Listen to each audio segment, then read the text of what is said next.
Hello everyone, this is C S Vikram Sirohi and welcome to affordable classes. आज की class में हमारी कंपनी लॉ की क्लास है। कंपनी लॉ की क्लास के अंदर we will start a new chapter, new part of the chapter number 5। A new part number C. हम एक नया पार्ट स्टार्ट करेंगे, part number C of the issue and allotment of security. Issue and allotment of security. तो हमारे पास सबसे पहले section number आता है 23। सेक्शन 23 की बात करते हैं। सेक्शन 23 जो है वो बात करता है इशू ऑफ सिक्योरिटीज की। किसकी बात करता है? इशू ऑफ सिक्योरिटीज की। अब इशू ऑफ सिक्योरिटी जो हो सकता है, एक कंपनी जो इशू ऑफ सिक्योरिटी कर सकती है, अगर मैं सेक्शन 23 सब सेक्शन 1 की बात करूं, तो इशू ऑफ सिक्योरिटी हो सकता है public issue of security. Public issue of security हो सकता है, पब्लिक इशू हो सकता है, प्राइवेट इशू हो सकता है, प्राइवेट इशू, राइट इशू उसके यहाँ पर चल सकता है, राइट इशू, राइट इशू हो सकता है, या फिर बोनस इशू उसके यहाँ पर चल सकता है। एक कंपनी कितनी तरह से क्या कर सकती है? पब्लिक इशू ऑफ सिक्योरिटी कर सकती है। इशू ऑफ सिक्योरिटी की कितनी तरह से कर सकती है? पब्लिक इशू ऑफ सिक्योरिटी कर सकती है, प्राइवेट प्लेसमेंट, इसको प्राइवेट प्लेसमेंट भी बोलते हैं। Private placement, private placement.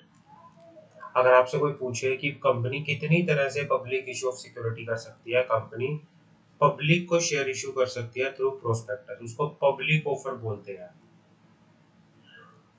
Company private placement कर सकती है। जो पब्लिक ऑफर होता है वो part 1 of chapter 3 of companies act में बता रखा है। जो प्राइवेट प्लेसमेंट होता है वो पार्ट 2 ऑफ चैप्टर 3 में बता रखा है। जो राइट इशू होता है, बोनस इशू होता है, उसके थ्रू भी क्या कर सकती है कंपनी? शेयर इशू करके यहाँ पर चल सकती है। क्लियर है? आगे बात करते हैं। आगे बात करते हैं। प्राइवेट कंपनी, पब्लिक कंपनी, एक पब्लिक कंपनी अपने शेयर कैसे इशू कर सकती है? एक पब्लिक कंपनी को अगर अपने शेयर इशू करने हैं, एक पब्लिक कंपनी को अगर अपने शेयर इशू करने हैं तो कैसे कर सकती है, वो बात करते हैं।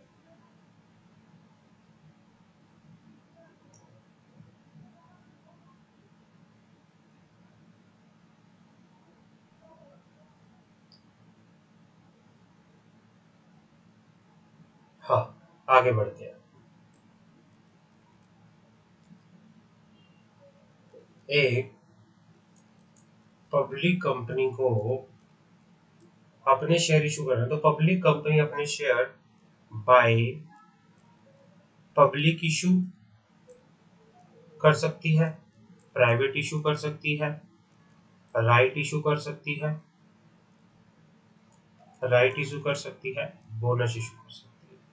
इस तरह से पब्लिक कंपनी क्या कर सकती है? शेयर इशू कर सकती है। अगर मैं प्राइवेट कंपनी की बात करूं, प्राइवेट कंपनी कैसे शेयर इशू कर सकती है? प्राइवेट कंपनी जो है कैसे अपने शेयर इशू करते हैं? प्राइवेट कंपनी प्राइवेट प्लेसमेंट के द्वारा, प्राइवेट प्लेसमेंट के द्वारा, या फिर राइट इशू, या फिर राइट इशू या बोनस इशू के द्वारा ही क्या कर सकती है? शेयर इशू कर सकती है। क्योंकि उसके आर्टिकल के अंदर रिस्ट्रिक्शन होती है। प्राइवेट कंपनी के आर्टिकल के अंदर क्या होती है? रिस्ट्रिक्शन होती है कि वो क्या नहीं कर सकती? कोई भी प्रोस्पेक्टस इशू नहीं कर सकती फॉर पब्लिक। पब्लिक को कोई प्रोस्पेक्टस इशू नहीं कर सकती। किस चीज के लिए? सब्सक्रिप्शन ऑफ शेयर के लिए। पर private company public issue of security नहीं कर सकती। आर्टिकल के अंदर रिस्ट्रिक्शन होती है।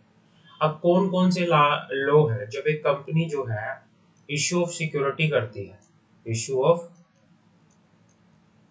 सिक्योरिटीज करती है, तो कौन कौन से लॉ उसको फॉलो करने पड़ते हैं, फॉलो करने पड़ते हैं। अगर मैं बात करूं कोई भी कंपनी पहले बात करते हैं, अगर पब्लिक इश्यू ऑफ सिक्योरिटी है, public issue of security, public issue of security के केस में अगर कोई company public issue of security लेके आ रही है तो उसमें आपको कंपनीज एक्ट फॉलो करना पड़ेगा, security contract regulation act follow करना पड़ेगा, SCRA security contract regulation act, SEBI act follow करना पड़ेगा, सेबी एक्ट फॉलो करना पड़ेगा, सेबी ICTR रेगुलेशन फॉलो करने पड़ेंगे। क्या करने पड़ेंगे? SEBI ICTR regulation, SEBI ICTR regulation follow करने पड़ेंगे। ये आपको काम करना पड़ेगा अगर आप पब्लिक इश्यू ऑफ सिक्योरिटी लेके आ रहे हैं। अगर मैं प्राइवेट प्लेसमेंट की बात करूं, प्राइवेट प्लेसमेंट, अगर प्राइवेट प्लेसमेंट हो रही है, अगर कोई प्राइवेट कंपनी ऑफर लेके आ रही है तो उस केस में उसको सिर्फ कंपनीज एक्ट ही फॉलो करना पड़ेगा, कंपनीज एक्ट ही फॉलो करना पड़ेगा। अगर कोई प्राइवेट प्लेसमेंट आ रहा है तो उसमें सिर्फ क्या आएगा, सिर्फ कौन सा आएगा? Companies act, only companies act. आगे बढ़ते हैं। Kind of issue of shares, kind of issue of shares, kind of issue of shares, issue of shares at premium. पहला हमारे पास आता है कि कितनी तरह से शेयर्स को इशू किया जा सकता है, kind of issue of shares. पहला हमारे पास क्वेश्चन आता है issue of share, issue of share at a premium. Premium क्या होता है? अगर कोई भी शेयर्स, अगर कोई भी शेयर उसकी फेस वैल्यू, उसकी फेस वैल्यू से ज्यादा के प्राइस पर इशू किया जाता है तो उसे issue of share at premium कहते हैं। जैसे कोई 10 रुपए की फेस वैल्यू का शेयर था, उसको 15 रुपए में इशू किया, तो मतलब जो 5 रुपए एक्स्ट्रा है उसको क्या बोलेंगे? प्रीमियम, उसको बोला जाएगा premium. A company may issue share when it is able to sell them at a price above par or nominal value। nominal value का मतलब यहाँ की face value, face value.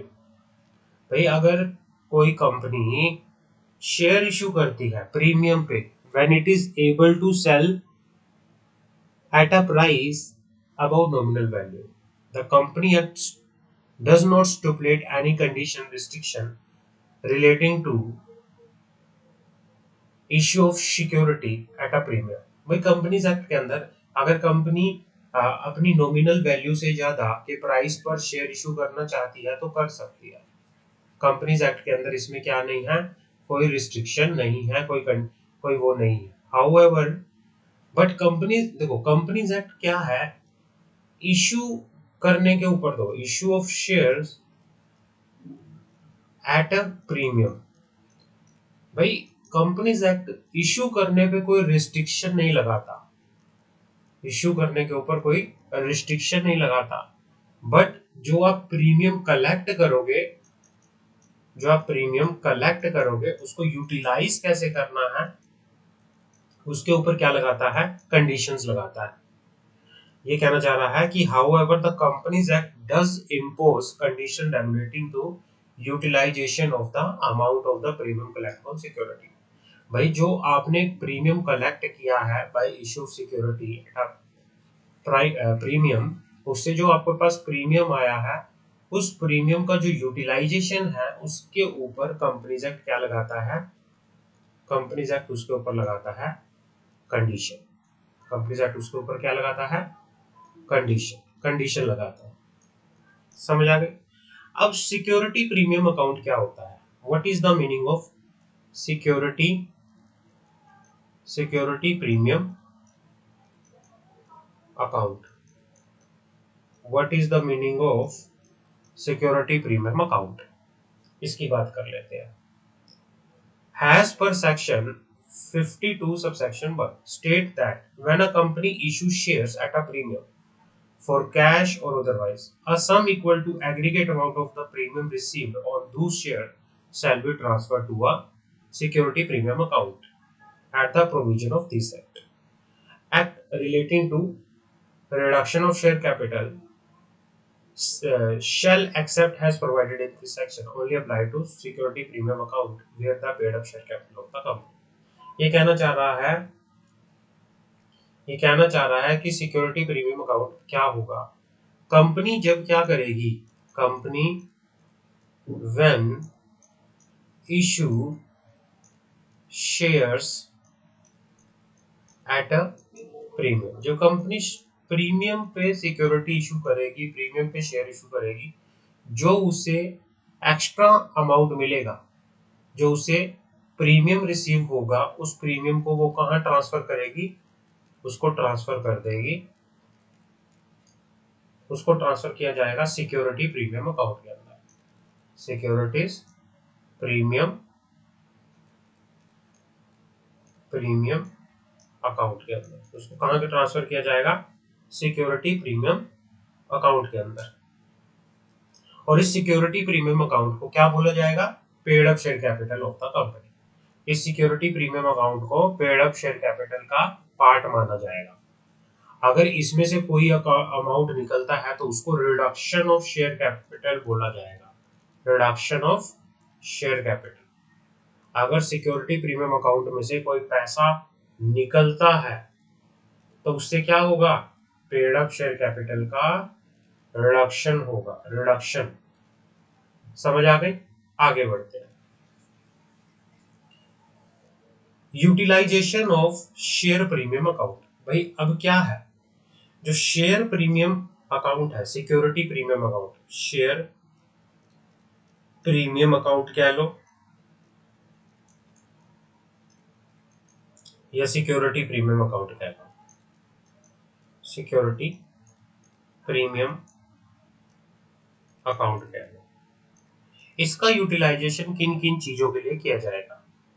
Section 52 कहता है, सेक्शन 52 कहता है सबसेक्शन 2, भाई सिक्योरिटी प्रीमियम अकाउंट का यूज, सिक्योरिटीज प्रीमियम अकाउंट का यूज सिर्फ कुछ स्पेसिफिक पर्पस के लिए किया जाएगा। पहला, इशू ऑफ बोनस शेयर, अगर कंपनी बोनस शेयर इशू करना चाहती है तो उसके लिए पैसे का यूटिलाइजेशन कहां से किया जा सकता है, तो बोनस शेयर इशू करने के लिए कंपनी सिक्योरिटी प्रीमियम अकाउंट का यूज कर सकती है। Issue bonus shares, fully paid up bonus share issue करने के लिए कंपनी क्या कर सकती है, सिक्योरिटी प्रीमियम अकाउंट का यूज कर सकती है। Right of the balance of the preliminary expenses of the company, writing of the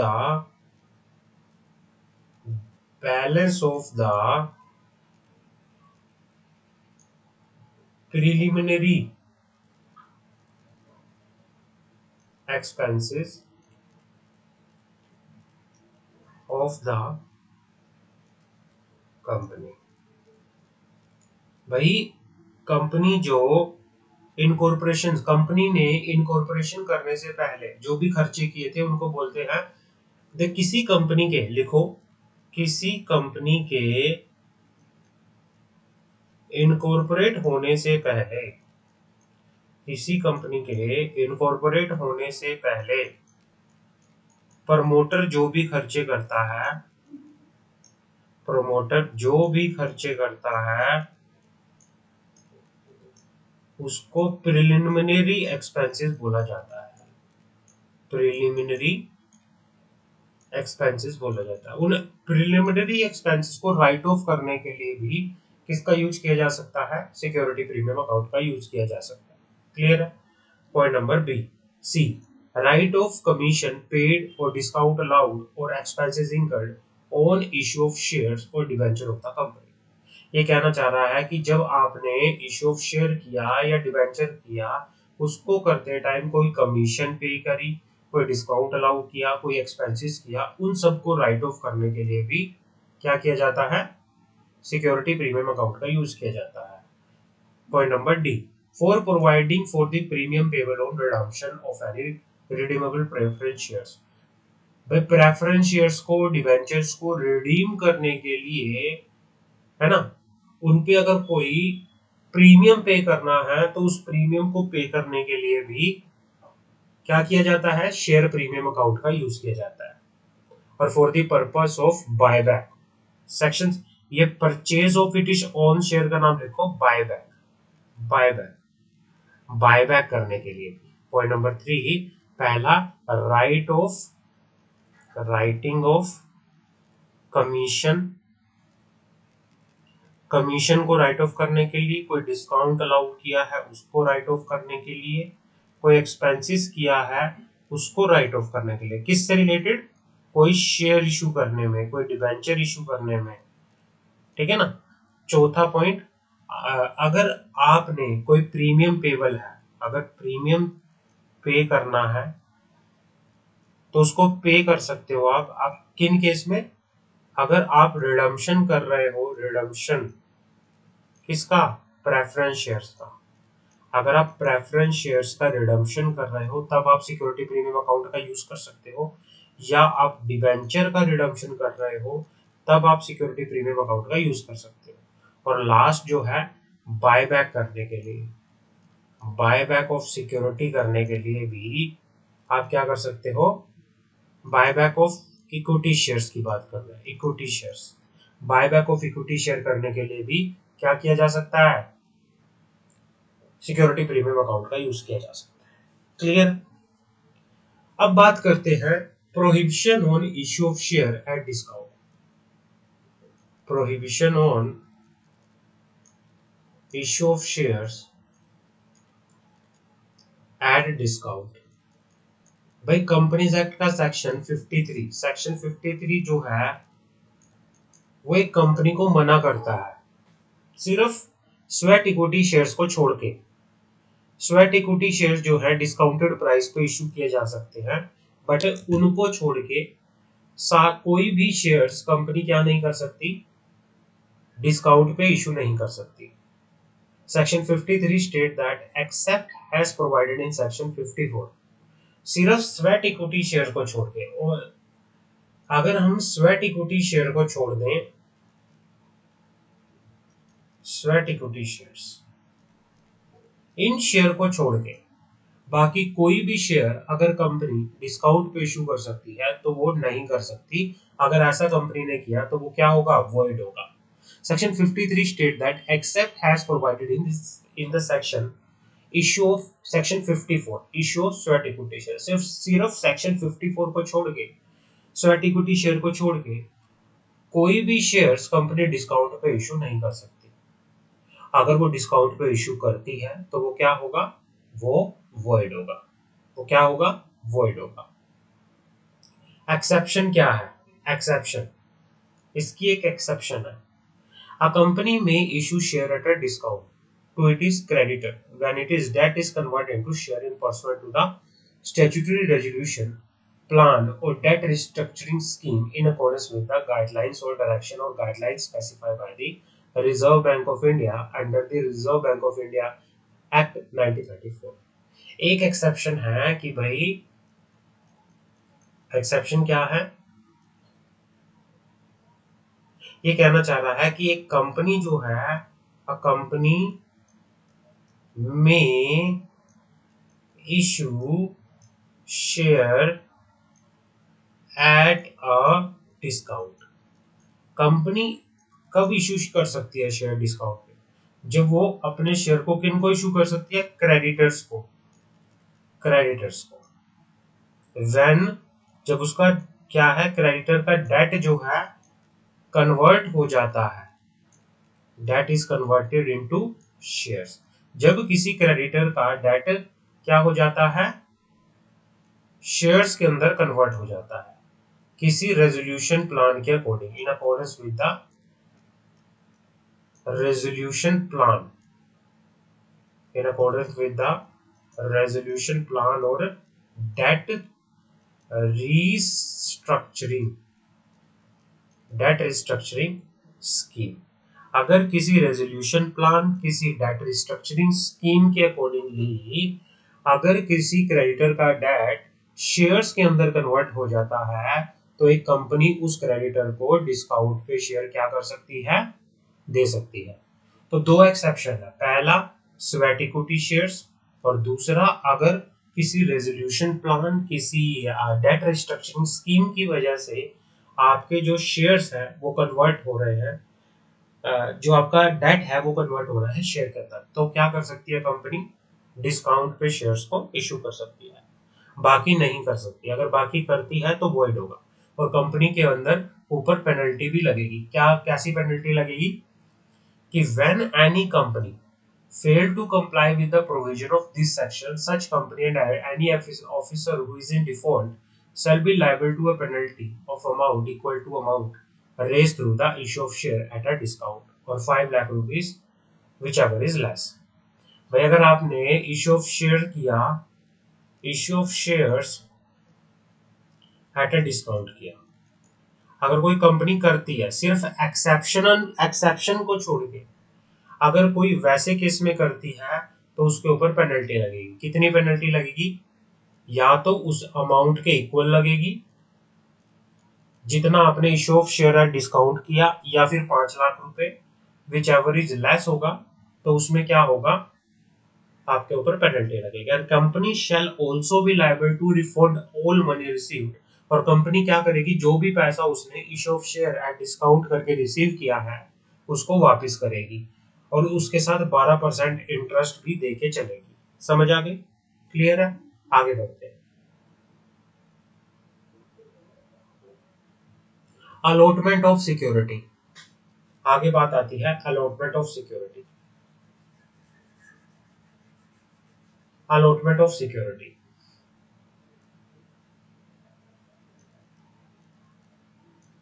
allotment of security पढ़ते हैं। Section 39 of the Companies Act 2013, read with Rule 12 of the Company Prospectus and Allotment of Security Rule 2014, deal with the allotment of security। जो section 39 है वो deal करता है किससे, allotment of security से। वो किससे डील करता है, अलॉटमेंट ऑफ सिक्योरिटी से। अलॉटमेंट ऑफ सिक्योरिटी होता क्या है, allotment of security of a company offer to public for subscription shall be made only when the amount stated in the prospectus at minimum amount has been subscribed and payable on application for the amount so stated have been paid and received by the company by check or by other installment। भाई allotment of security company कब करेगी, allotment of security, allotment of security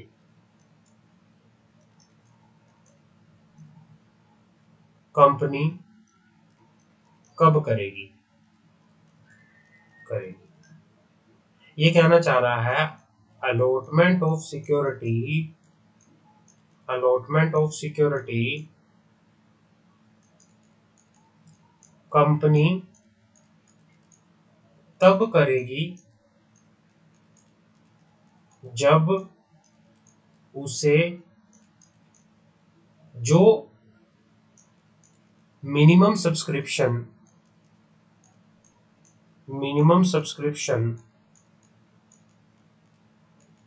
उसने prospectus में बता रखा था, उसने prospectus के अंदर बता रखा था वो रिसीव हो जाए। उसने प्रोस्पेक्टस में लिखा था कि भाई अलॉटमेंट ऑफ सिक्योरिटी वो तब करेगी जब उसे 10% रिसीव हो जाएगा। अलॉटमेंट ऑफ सिक्योरिटी उसको तब करेगी जब उसे इतना रुपये मिल जाएगा, तब वो अलॉटमेंट ऑफ सिक्योरिटी करेगी। हाँ, और जितना उसे सब्सक्राइब मिनिमम सब्सक्रिप्शन था वो मिल गया है, लोगों ने पैसे दे दिए हैं, कंपनी को पैसा रिसीव हो गया है, तब क्या करेगी कंपनी? अलॉटमेंट ऑफ सिक्योरिटी करेगी। समझ आ गई? Minimum amount of application, the amount payable on application on every security shall not be less than 5% of the nominal amount of the security। भाई कि कम से कम एप्लीकेशन पर कितना पैसा आना चाहिए, एप्लीकेशन के ऊपर कितना पैसा आना चाहिए? कम से कम 5%, इससे कम नहीं होना चाहिए। कम से कम 5% जो नॉमिनल अमाउंट है उसका 5% आना चाहिए, और such percentage has may be specified by the SEBI. जब जो क्या होता है, शेयर एप्लीकेशन मनी होती है, अलॉटमेंट मनी होती है, first call, second call, final call, ऐसा होता है ना। तो जब एप्लीकेशन लगाएंगे कोई पर्सन, तो वो कितना, कम से कम कितना पैसा देगा एप्लीकेशन के ऊपर? मिनिमम 5% देके यहाँ पर चलेगा। PS3 क्या होता है? PS3, whenever a company having a share capital, whenever a company having a share capital make any allotment of security, जब कंपनी कोई अलॉटमेंट ऑफ सिक्योरिटी करती है, it shall file with the registrar a return of allotment. वो register के पास क्या करेगी? Return of allotment file करेगी 30 दिन के अंदर अंदर, within 30 day. Thereafter inform PS3 along with the fee specified in the company registration and office fees rule 2014। तो PS3 क्या होता है? रिटर्न ऑफ अलॉटमेंट होता है। क्या होता है? रिटर्न ऑफ अलॉटमेंट होता है। क्लियर है? 30 दिन के अंदर अंदर ये फाइल किया जाएगा। समझ आ गई? तो PS3 के अंदर इसको फाइल किया जाता है, इसकी फाइलिंग होती है। और PS3 को के अंदर क्या होता है? लिस्ट ऑफ अलॉटी, जिन जिन को शेयर इश्यू किए गए हैं उनकी लिस्ट होती है, उनका नाम होता है, उनका एड्रेस होता है, उनका ऑक्यूपेशन होता है। लिस्ट ऑफ क्रेडिट को सिग्नेटरी, जो कंपनी के सिग्नेटरी है, कोई डायरेक्टर हो गया, उसको क्या करेगा? साइन करेंगे, उसको करेक्ट करेंगे रिपोर्ट। ठीक है ना? तो भाई ये PS3 के अंदर सारी की सारी डिटेल आके यहाँ पर चलती है। तो आज के लिए इतना ही करते हैं, नेक्स्ट क्लास में हम इसको फर्दर करेंगे, आगे कंटिन्यू आगे बढ़ेंगे नेक्स्ट क्लास के अंदर। Thank you so much.